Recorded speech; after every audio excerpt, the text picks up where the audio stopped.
Ma me chacha obia ene ye da kwasia da abuziafo we de me hye bobi na sa abɔhye no na abuziafo ene me de ɔse eyoyo mobeka ya na no ana yen kasa ya de nyina Reverend Owusu Bempa e de list bi e de babonten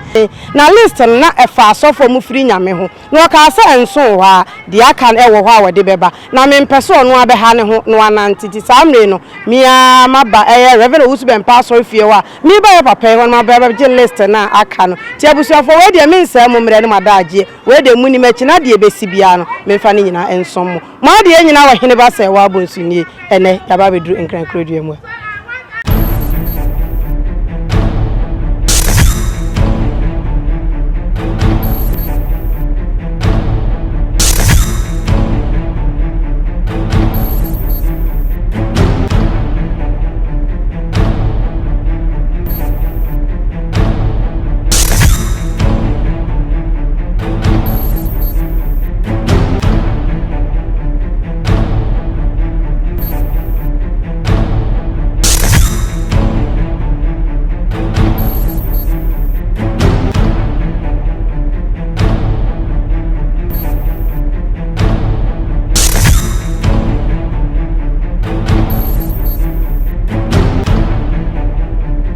na empenifosi ejebo ejana ba bedru na de di ka ma menka yo se ya te se one on one so na ogusu asam ne wuhwe mi di ka hye Ghana fo na obi abo se ensem bi bededa monten so na no ya da sore ya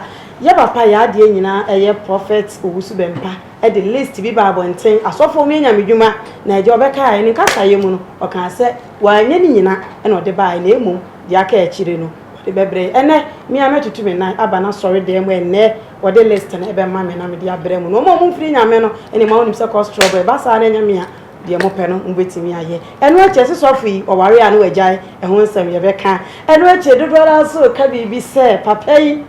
ensam ne do so na abutum fa bi cha free you daddy mo akwa ba me joso okodi nyame adum na so e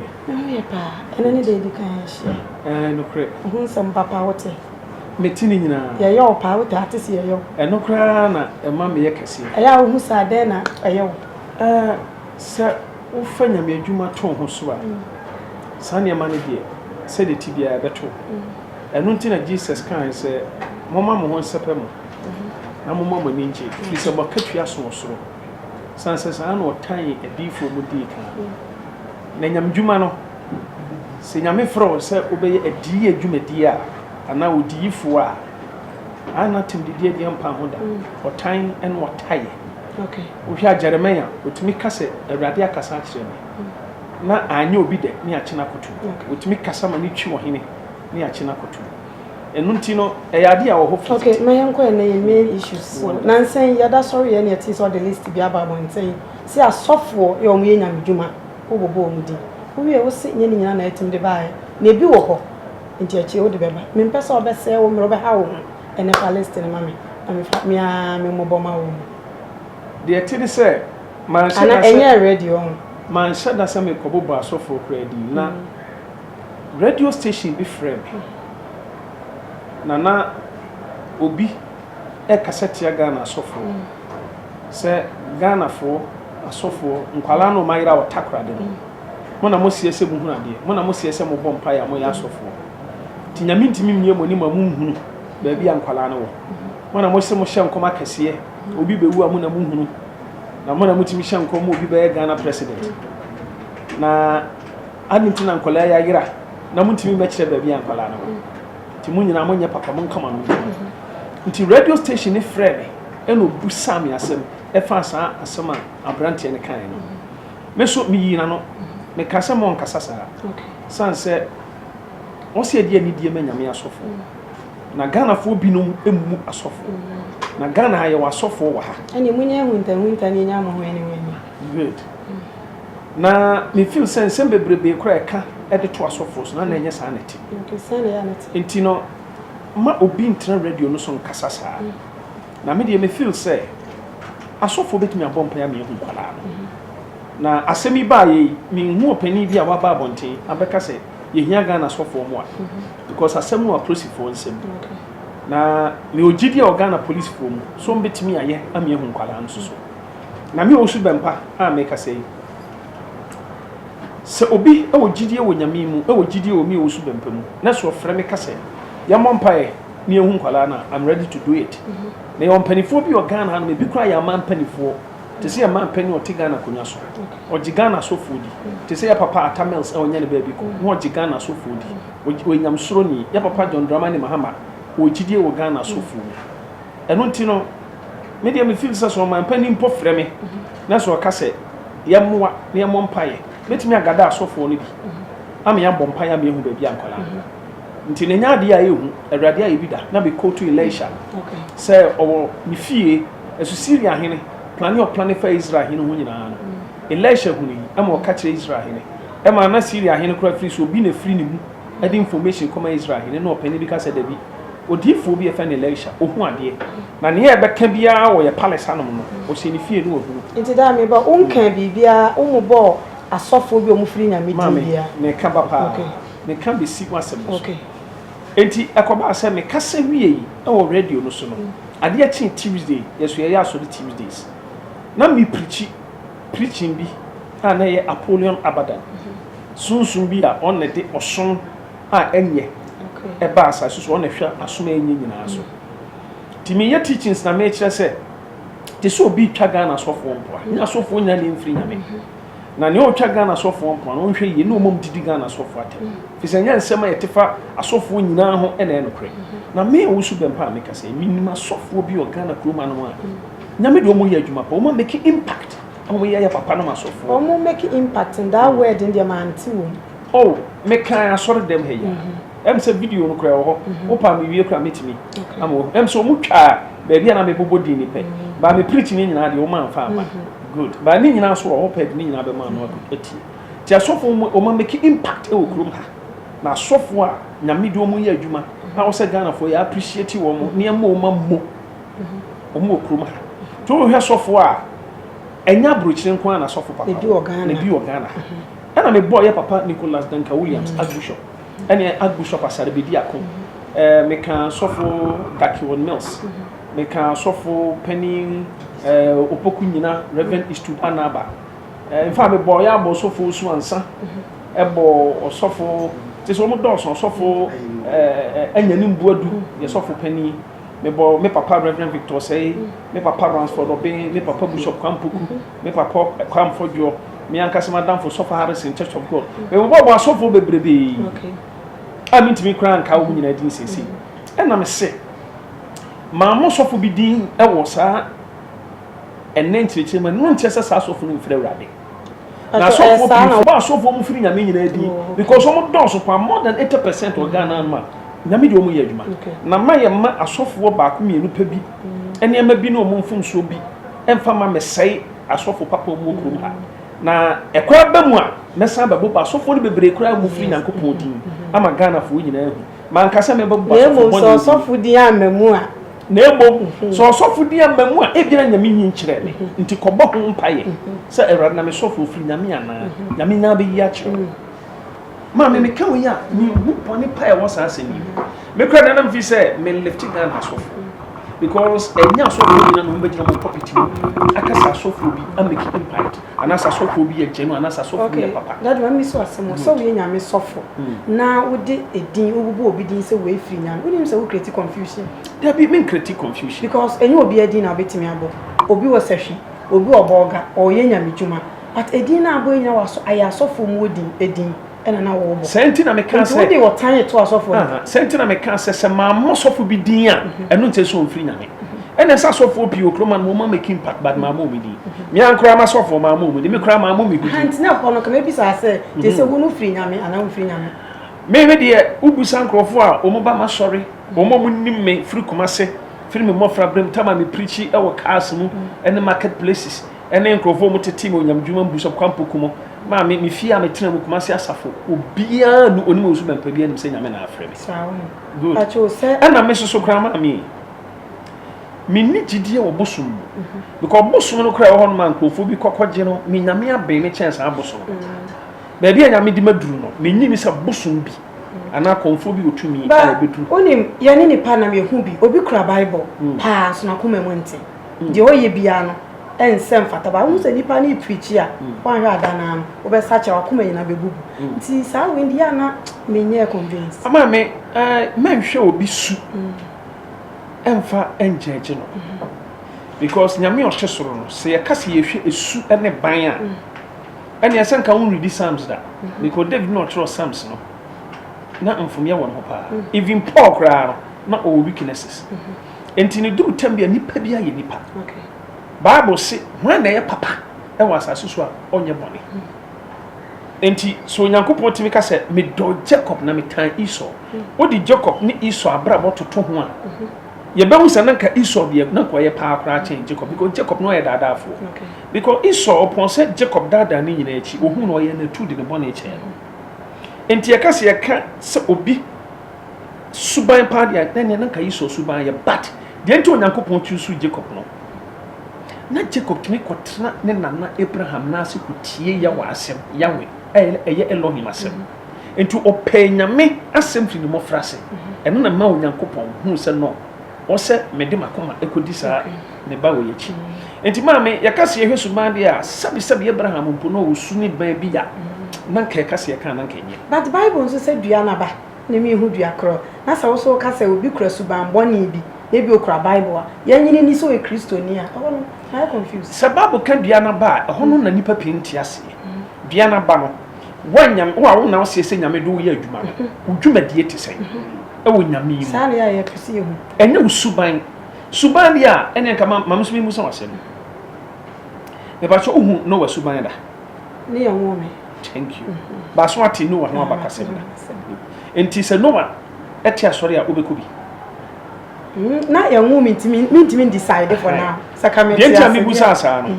ya de nyama bi tutu nyama mu di anka no wa asori plan ke ne kwanse ko bi akọ because onom nsabro e titoy ma na dagya nyina da ho ma ne ba bi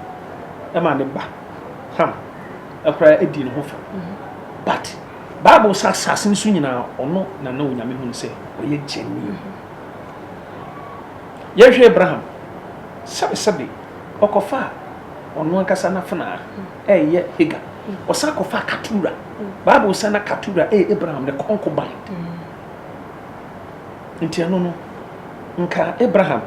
oti asora obekubi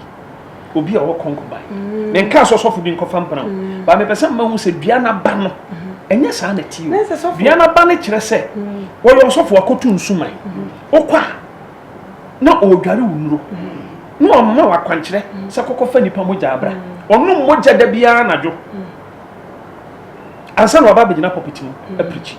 aba no eye de aba eye bronsama ba ya ba fun e na ogu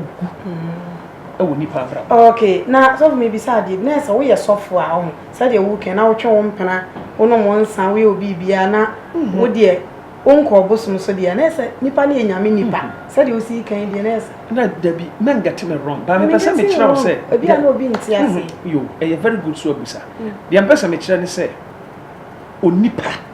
a oba wo asase so me di we ye example e de kira se men fa ho nto wa papa yo so se na do be ko heaven ba fa ho to Yesu Kristo so se Yesu Kristo wawu agime no e na ma Onyankopon de me boni nyina acheme because Yesu di ni moja ahoro me boni nyina anti anam Yesu so na me ko heaven enya me ame papa ye because Bible so Onyankopon justify Abraham through his faith not his works ka works ndi ankonya me justify Abraham and faith in Christ and no na betimi amu akọ heaven without Jesus Christ untumi nkọ heaven yen hwe ni say nti say no to aso ama me list no omo ana ye twa so kra list no de nyame anim ni me kasa me ma edoso because asofo ma make impact any asofo nyame de omu ya adwuma wo ma mo doso pa me de me gidi omu doso kra cha asofo boni na ma me yenti ase ni ehunu se efi Elijah breso efi Moses breso edi be sie bre asofo papa wana asofo boni wo Jeremiah motam ne bi wo Isaiah kra de o cassette ya di fu atrofo ebi wo wo hwe Mikaia tam na ye wo asofo atrofo nya wo asofo papa enti ma me enye Newton Jesus tam ko no mo Pharisee ne Sadducee and scribes yes credit di o matem sa Pharisee kwasiafo ani frafo akwankyerefo di o matem but na it too much because Bible ka say me di akire no edi fu atrofo beba ye yan so enim say me ye kwa no and ne dear Teddy for trofo, but a baby so swept up Neddy for trofo, but it's hard also. And now I fed pan ever dorsal. And until a man make us say D for trofo, Dawson said D for a penny. If you are by me, who be that? Okay.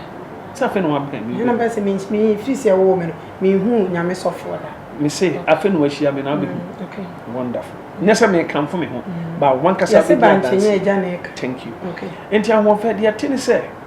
you was so for papa for. Now, mammy, and Ukrainian Yamian, me, a dear many chile, and the software walk to Sumai, not the Bible at us. Me, many chilies, and your door so high.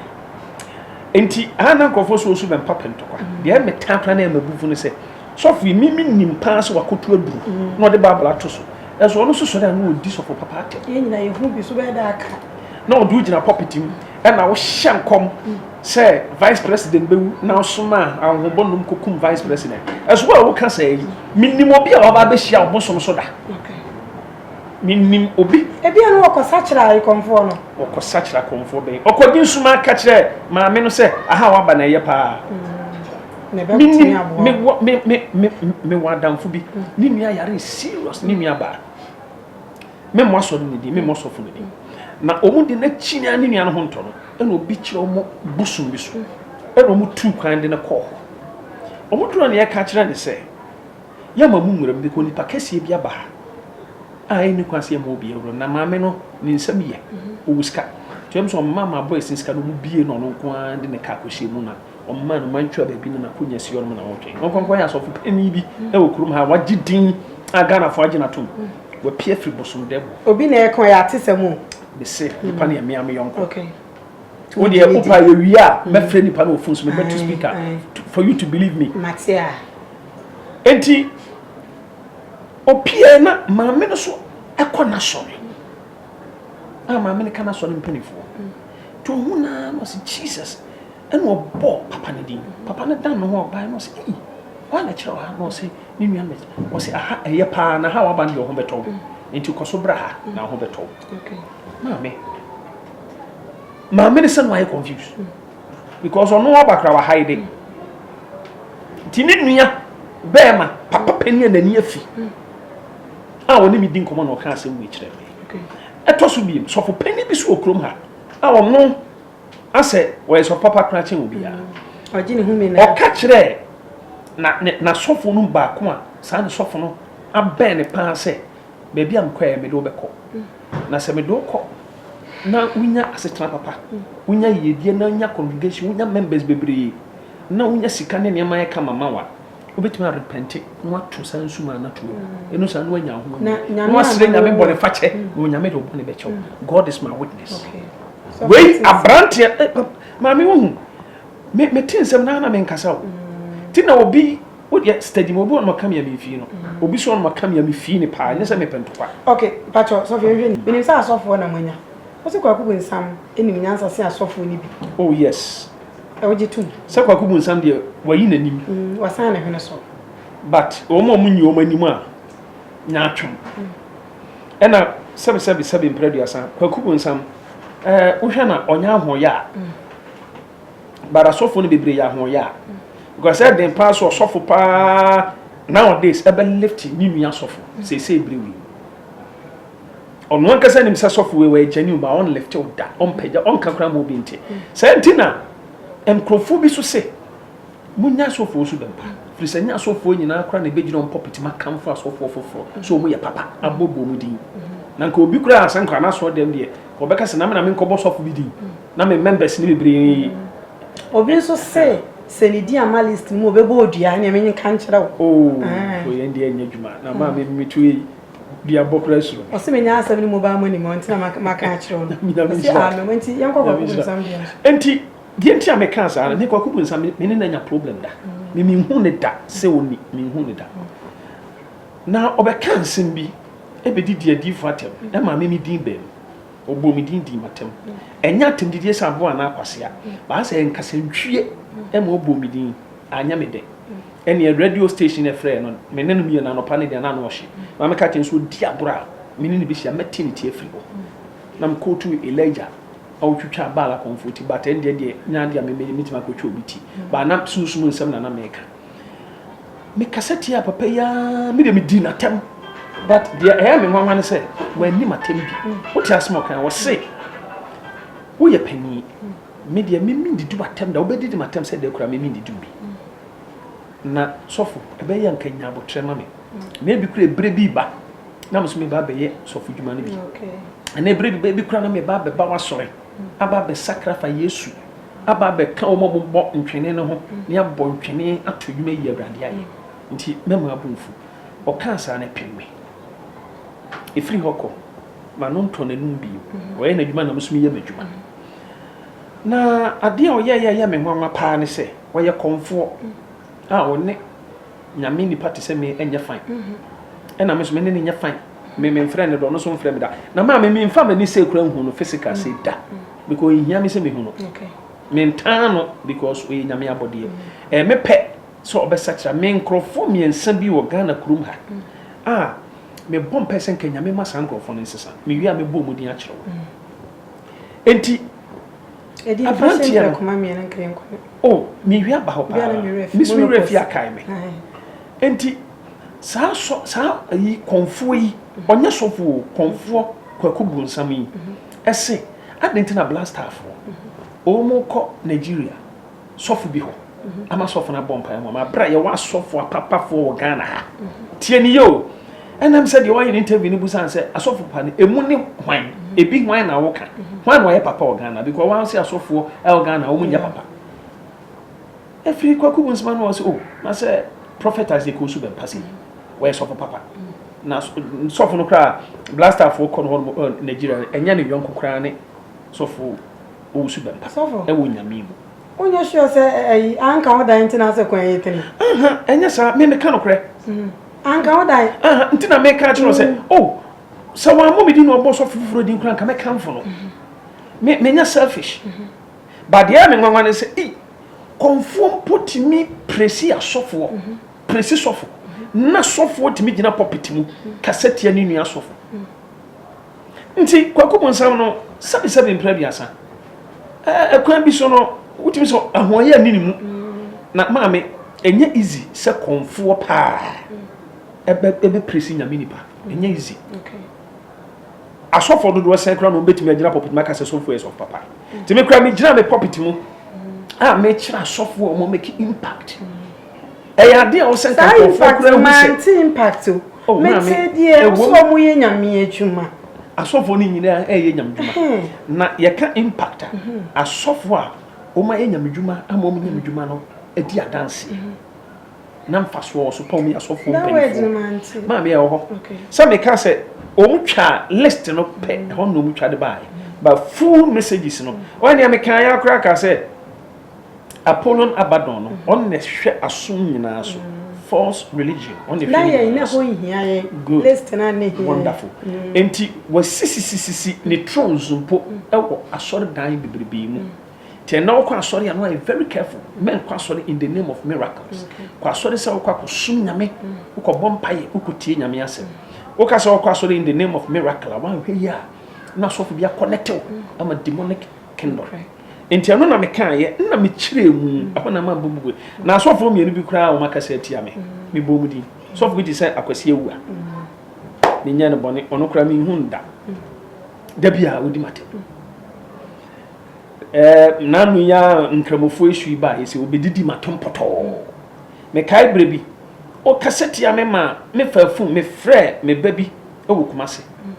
na ni kunu radio so na akwasi awia ne tako preach me friend ba nam ka ten se hwe ka che akwasi awia ne se me starting nyamdwa no starting nyamdwa onye very careful ema o de number mama me frɛ akwasi awia ne kasa phone so akwasi awia ka chem se prophet me se me di edifo na tamana wonka ho bio because wo de me nim se wo ye genuine na akura de o start ye kra me satam na me nyan start o kana me ni odimi nyi o ka che me phone so se me kasa se TV so me bua o pamra bonte be kasa so fo su be mpa bua enipa o ma me ne kasa o pa me bo ne din a kire ni kunu radio station e na kwasi awia me ma me hum za me twantro because me suro nipa o ya kwa me suro ento one me kasa no ka kire se papa unka ho bi because wo no minim se ofiri na me ti me bo di fo atofo no din na me di o matama papa nya wo e na me se but obi ka tem so obo me din wo e na so o da bi e bi ado wo ba ka asem me de wan kasa ko se da bi e na me se me srew wo me no nya asem hwe na wo bo ba di fo atofo na wa mo me din e na o se papa na so fo bo di e na o se tie e na o se papa ma ba wo programs aseda e na obo places bi oba e o se bantuma culture and I'm say prempa semra ho obobo baby and no guy na hu sampade o kan no kra because my year programs so hu nyina o say papa my programs as minim say ofri na menti on ka hu do obi o kan sa akiro bia no e bia no papa no person no menya problem on tra and am dana so no so dama se mi twa so but me amani hu so odi matem ayifo issue nkramofa se mi bai na brantie we wa ka we na sa be di matem ntimi so me say in fact my friend na kam so maka madwena kire no yes o dey Boniface oh me da bi mo Boniface but on say makuma me makuma me so eti asa mama say me no o kam ya me if you but etoso mi ansa kra me if you but eno no me no be kasa but so when tie dia na se me hu say wo pese kwan bi so no de me fa kwan bi so de ene e wa ho brasim ebia me so me mu se da bi